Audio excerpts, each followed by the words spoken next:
This is my favorite story of all. Remember who you are. There was an Undersecretary of Defense who was giving a speech at a large conference of like 1,000 people. And he was recently retired. So he was the former undersecretary, one of the former Undersecretaries of Defense. And he was standing on the stage giving his speech, his prepared remarks, and while he was talking, he was taking a sip out of a cup of coffee he had in this styrofoam cup. And he sort of looks down and smiles and interrupts his prepared remarks.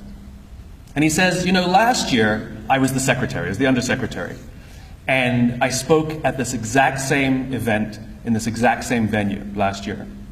Except last year, while I was still undersecretary, they flew me here business class. They had a car waiting for me to take me from the airport to the hotel. Someone had already checked me in and escorted me up to my room. The next morning I came downstairs, there was someone waiting for me in the lobby, and they took me to this same venue.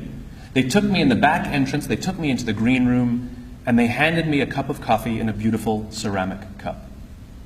He says, I'm no longer the undersecretary. I flew here coach. I took a taxi from the hotel to the airport. I checked myself in. This morning, I took another taxi to the same venue. I walked in the front door. I found my way to the backstage. And when I asked somebody, do you have any coffee? He pointed to the coffee machine in the corner. And I poured myself a cup of coffee into this here styrofoam cup.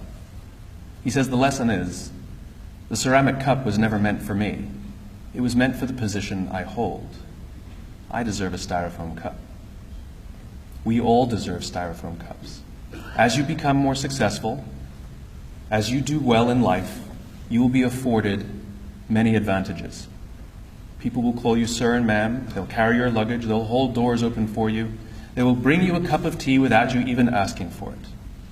But it's not meant for you. It's meant for the position you hold.